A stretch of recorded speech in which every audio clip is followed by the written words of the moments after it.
Pathetic people like you don't deserve credit anyway. My sister Melinda laughed, her voice echoing off the glass walls of her Denver office.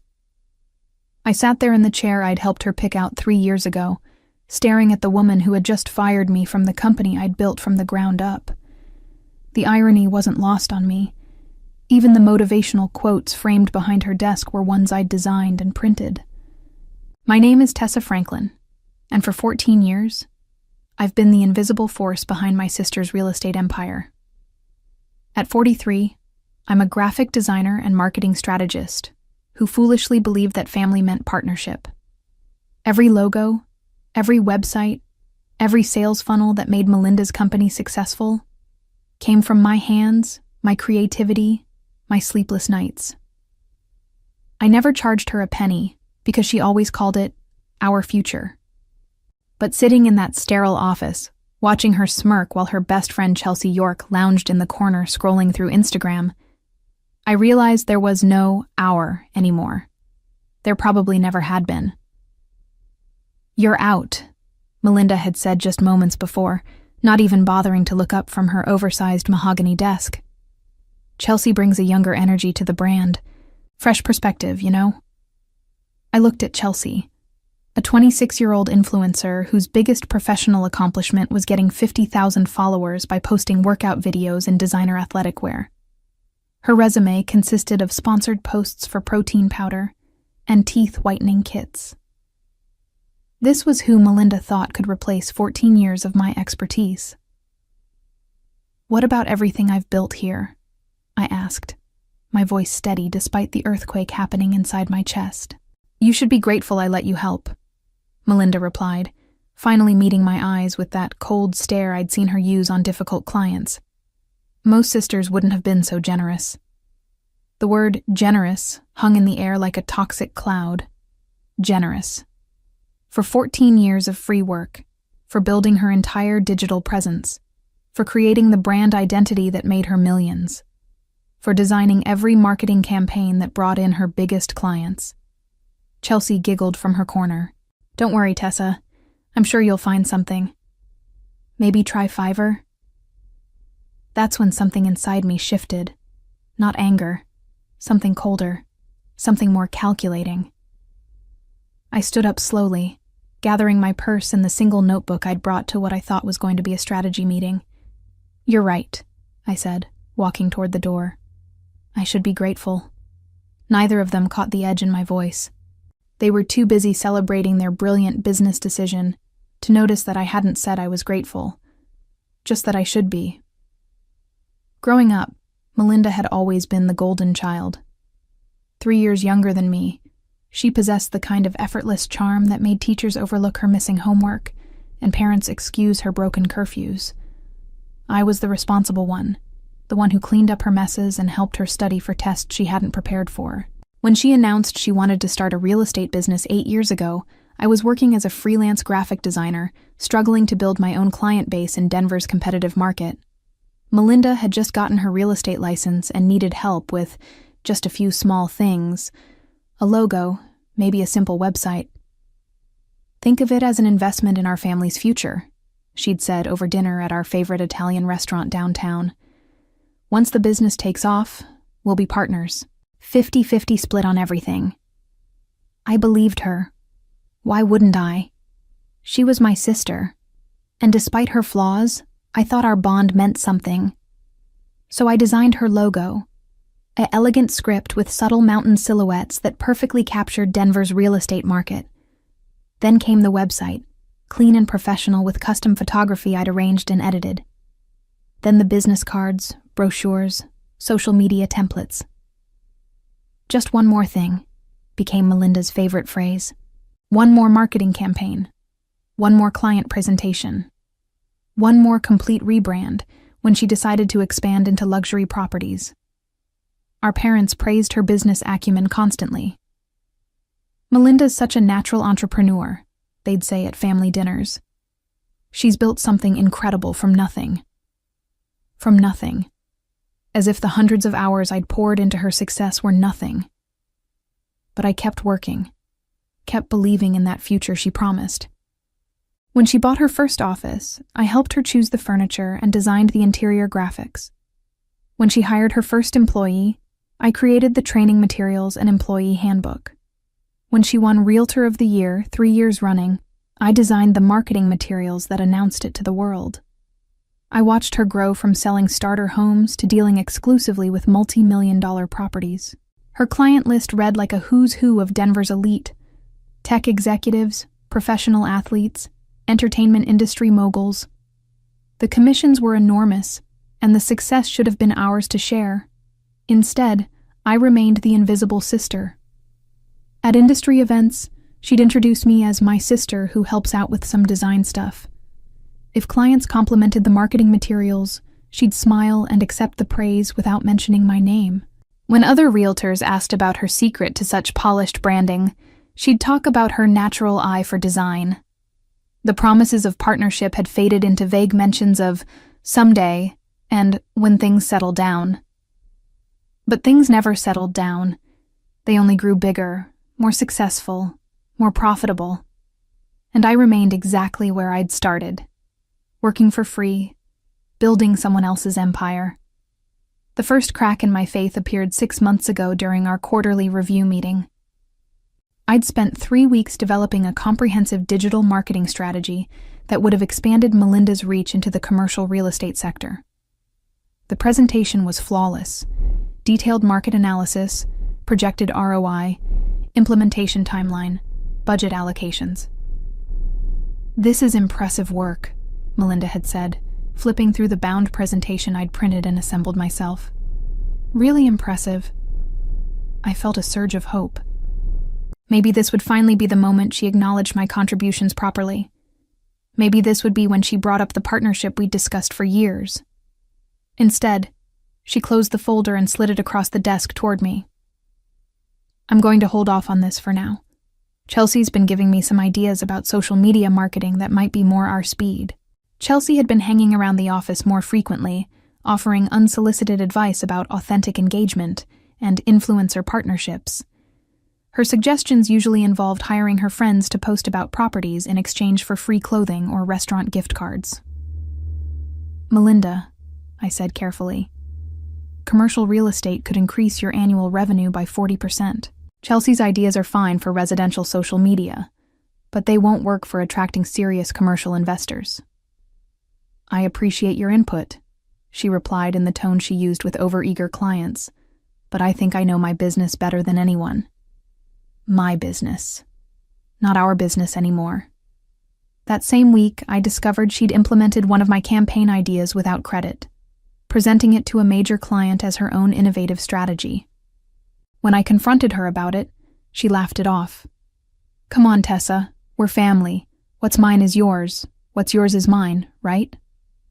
Except it only worked one way. My ideas became hers, but her profits never became mine. The second crack appeared when she hired a new assistant and offered her a starting salary that was more than I'd earned in the past 2 years of freelance work combined. When I mentioned this seemed unfair, given my contribution to the company's success, Melinda's response was swift and cold. "You choose to work for free. That's not my problem." Choose. As if I hadn't been promised partnership. As if 14 years of building her empire wasn't worth compensation. The final crack became a complete break 3 weeks ago when I overheard her on a phone call with a potential investor. She was describing her company's proprietary marketing strategies and innovative branding approach that set her apart from other real estate firms. Every strategy she described was mine. Every innovative approach had come from my research, my creativity, my expertise. She was selling my work as her unique vision, and she was commanding premium prices for it. That's when I realized the truth I'd been avoiding for years. Melinda had never intended to make me a partner. I wasn't her business collaborator. I was her free labor source, and she planned to keep it that way forever. The morning Melinda called me into her office to fire me, I'd actually prepared a proposal for expanding our services into property management. I'd spent the previous weekend researching market opportunities, creating financial projections, and designing a complete branding package for the new division. It represented 60 hours of work that could have generated an additional $200,000 in annual revenue. I walked into her office with that proposal in hand, ready to present what I thought could be our biggest opportunity yet. Instead, I found Chelsea lounging in the client chair, her phone propped up against a coffee mug as she recorded herself applying lip gloss. "Perfect timing," Melinda said without looking up from her computer. "I was just telling Chelsea about the changes we're implementing." The way she said "we" made my stomach tighten. There had never been a "we" that included anyone but Melinda and me, and even that had been mostly theoretical. "What kind of changes?" I asked, settling into the other chair and placing my proposal folder on my lap. Chelsea giggled and pointed her phone camera at me. Should I include her in my story? It might be cute, like a before and after thing. "Chelsea's going to be taking over all our marketing and branding initiatives," Melinda announced, still typing. "She's got fresh ideas and a better understanding of what modern clients want." The words hit me like cold water. I glanced at Chelsea, who was now applying highlighter while holding her phone at arm's length. Her understanding of modern clients came entirely from sponsored Instagram posts and TikTok trends. "Melinda," I said slowly, "she doesn't have any experience in real estate marketing, or any kind of professional marketing." "She has 200,000 followers," Melinda replied, as if that settled the matter. "Influence is the new marketing." I thought about the sophisticated lead generation systems I'd built, the targeted advertising campaigns that had brought in their highest value clients, the brand identity that commanded premium prices in Denver's competitive market. All of it reduced to Instagram followers. "What about the property management expansion?" I asked, holding up my proposal. "I've worked out all the details. We could launch within 3 months. "We?" Melinda finally looked at me, and her expression was colder than I'd ever seen it. "There is no we, Tessa. There never really was." The proposal folder suddenly felt heavy in my hands. 14 years of collaboration, partnership promises, and family loyalty condensed into one brutal sentence. Chelsea lowered her phone and gave me a sympathetic look that was probably meant to be kind but felt condescending. "Don't take it personally. Business is business, you know." Business is business. From someone whose business experience consisted of unboxing packages on camera. "So what exactly are you saying?" I asked, though I already knew. "I'm saying your services are no longer needed," Melinda said, turning back to her computer. "Chelsea will be handling everything moving forward. She's already got some amazing ideas for rebranding." "Rebranding?"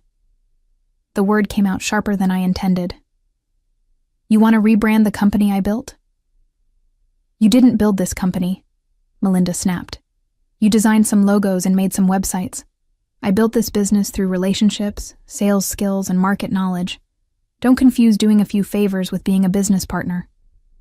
A few favors. 14 years of creating every piece of marketing material, every client presentation, every digital asset that made her company successful, reduced to a few favors.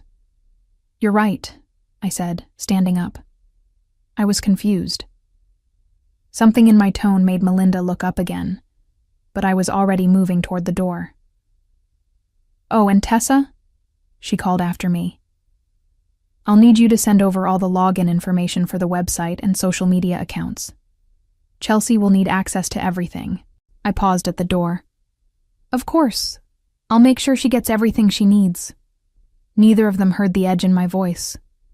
They were too busy discussing color schemes and aesthetic vibes to notice that I hadn't actually agreed to hand over anything. Walking out of Melinda's office, I felt strangely calm.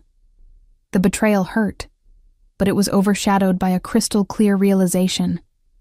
I had more power in this situation than either of them understood. For 14 years, I'd been meticulous about protecting my work. Every logo, every website design, every marketing campaign I'd created remained under my copyright. The contracts we'd never formally signed worked in my favor. Without explicit transfer agreements, all intellectual property belonged to the creator. That was me. More importantly, Melinda had never bothered to understand the technical side of her business. She didn't know that I owned the primary domain registration, controlled the hosting account, and held administrative access to every digital platform her business relied on. Why would she? I'd always handled the computer stuff, while she focused on real business.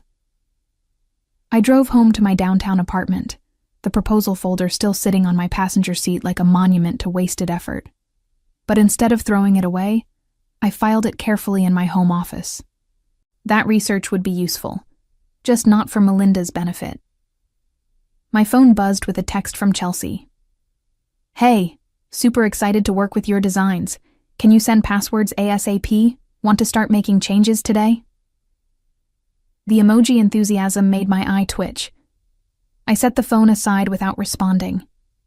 Over the next few hours, I made a systematic inventory of everything I'd built for Melinda's company. The main website, built on my hosting account with my administrative credentials. The customer relationship management system I'd researched, purchased, and configured. The email marketing platform with 14 years of client data and automated campaigns. The social media accounts I'd created and managed. The cloud storage system containing every client presentation, marketing template, and brand asset. All of it traced back to accounts I owned and controlled. I opened my laptop and began documenting everything methodically. Screenshots of account ownership, copies of original design files, records of domain registrations, all time-stamped and organized. If this became a legal matter, I wanted comprehensive evidence. Around 6 p.m., my phone rang. Melinda. "Tessa, Chelsea's having trouble accessing the website backend. She needs the admin login." "I'm sure she can figure it out," I replied. "She's got all those fresh ideas, right?" "Don't be difficult. Just send her the information." "Actually, Melinda, I've been thinking about what you said today, about how I've been confused about my role in the business." Silence on the other end. "You're absolutely right. I was confused. I thought we were partners working toward a shared future. But you've clarified that I was just someone doing favors." "Tessa. So I've decided to stop being confused. No more favors." "What does that mean?"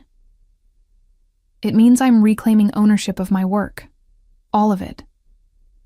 Another long silence. "You can't be serious." "I'm very serious. Every piece of intellectual property I created for your company remains my legal property. The website, the branding, the marketing systems, all of it was created under my copyright." "That's ridiculous. You can't just..." "I can, and I am. You said business is business, right? This is business." I hung up before she could respond. Within an hour, Chelsea had texted me 6 times, each message more frantic than the last. Then Melinda called again, then texted, then called from the office number. I ignored them all. Instead, I opened my laptop and began the process I'd been unconsciously preparing for, since the moment Melinda dismissed 14 years of my work as a few favors. It was time to show her exactly what those favors were worth. Friday evening, I sat at my kitchen table with my laptop open and a cup of coffee growing cold beside me. Outside my windows, Denver's downtown lights twinkled like a circuit board, and I felt oddly peaceful for someone about to dismantle a business empire. I started with the website. The entire Franklin Realty site was hosted on my personal hosting account, something I'd set up years ago when Melinda was just starting out and couldn't afford business-level hosting.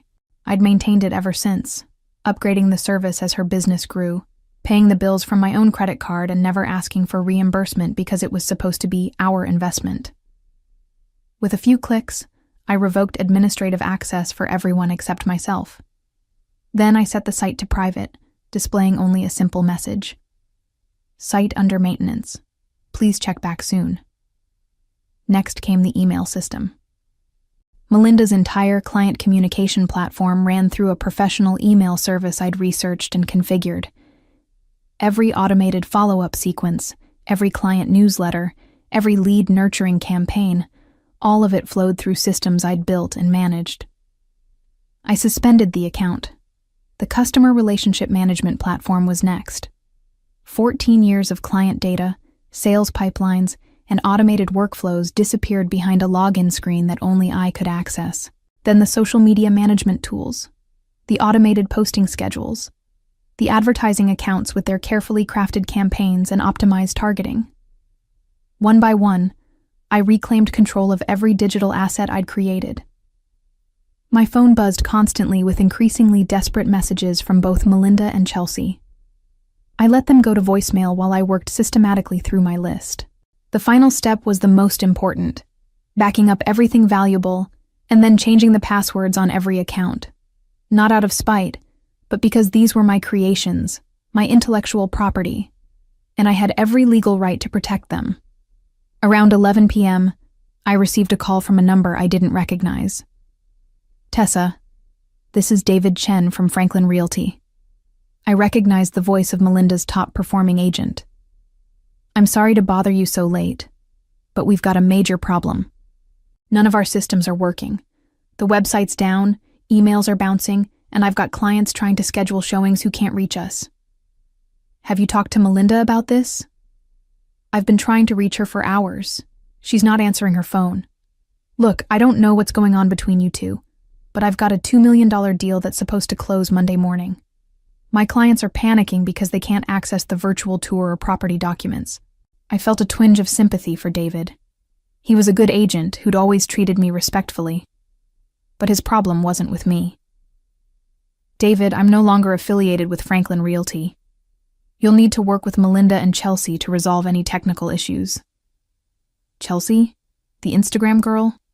Tessa, she doesn't know anything about our systems. We need you." "Then you should discuss that with Melinda. She made her position very clear today." After I hung up, I sat back and considered what I'd done. Some might call it revenge, but it felt more like reclamation. For 14 years, I'd built something valuable and given it away freely in exchange for promises that were never fulfilled. Now I was simply taking back what had always been mine. My phone rang again. This time it was Melinda, and this time I answered. "Tessa, what the hell have you done?" I stopped being confused. I replied calmly. "You wanted fresh ideas and younger energy. Figure it out. You can't destroy my business like this." "I'm not destroying anything. I'm just no longer maintaining it for free." By Monday morning, Franklin Realty was in complete chaos. The phone calls started early. Panicked agents, confused clients, angry contractors who couldn't access project documents. Melinda's carefully constructed empire was crumbling in real time. I learned about the fallout from multiple sources. David sent me a text around 8 a.m. 3 agents quit this morning. Clients are threatening to sue. Whatever happened, this is bad." Social media told the rest of the story. Chelsea had managed to post a cheerful, "new week, new energy" message on her personal Instagram, but Franklin Realty's accounts remained silent. The company's professional image, built over 14 years, had vanished overnight. Around noon, my phone rang. It was Harrison Miller, one of Denver's most prominent real estate attorneys, and a client I'd worked with on several high-end marketing campaigns. "Tessa, I heard about the situation with Franklin Realty. I'm representing 3 of their former clients who are considering legal action over failed closings, but I'm calling because I have a proposition for you." He explained that several of Melinda's former agents were looking to join new firms, but wanted to work with someone who understood luxury real estate marketing. They'd specifically asked for me. "I'm expanding my real estate division," Harrison continued. "I need someone who can handle sophisticated branding and marketing for high-net-worth clients. Interested?" 3 hours later, I was sitting in Harrison's downtown office, signing a contract as Director of Marketing for Miller & Associates Real Estate. The salary was triple what I'd been making as a freelancer, plus profit sharing and full creative control over all marketing initiatives. By 4 p.m., I'd received calls from 2 other real estate firms and a luxury property development company. Word was spreading quickly through Denver's tight-knit real estate community. Tessa Franklin was available, and everyone knew she was the creative force behind Franklin Realty's success. My phone buzzed with a text from an unknown number. "This is Chelsea. Melinda told me to ask if you'll come back. She says she'll pay you this time. I deleted the message without responding. 3 weeks later, I was settling into my new office at Miller & Associates when Harrison knocked on my doorframe. "Have you seen this?" He handed me a printed email. It was a press release announcing that Franklin Realty was rebranding as Elite Denver Properties under new management. I read through the announcement with interest. Melinda was listed as founding partner, but the CEO position had been given to someone named Robert Hayes, a veteran realtor I'd never heard of. Chelsea wasn't mentioned at all. "Word is that her investors forced the management change," Harrison explained. Apparently, losing 30% of their agent roster in 2 weeks was the final straw. That afternoon, I received a certified letter from Melinda's attorney demanding the return of proprietary business assets and confidential information. I forwarded it to my own lawyer, who responded with a detailed explanation of intellectual property law and copyright ownership. Within a week, that legal posturing dissolved into silence. Meanwhile, my new career was flourishing. The marketing campaigns I developed for Miller & Associates generated a 40% increase in qualified leads within the first month. 3 of Melinda's former top-performing agents had joined our firm, bringing their client relationships and first-hand knowledge of what made my strategies so effective. The property management expansion I'd proposed to Melinda became reality at Miller & Associates. Within 6 months, we'd signed contracts to manage 4 high-end developments, generating additional revenue streams that exceeded my original projections. On a Thursday evening in November, I received a text from our youngest agent. "Just closed the Morrison Mansion for $4.2 million. Buyers said our virtual tour was the most impressive they'd ever seen. Thank you for making us look so professional." I smiled and filed the message with dozens of similar notes. It felt good to be appreciated. But more importantly, it felt good to build something that was truly mine. As I reflected on my journey from free labor to respected professional, I realized that sometimes the best revenge isn't destruction. It's success built on the foundation of your own worth and watching others finally understand what they threw away.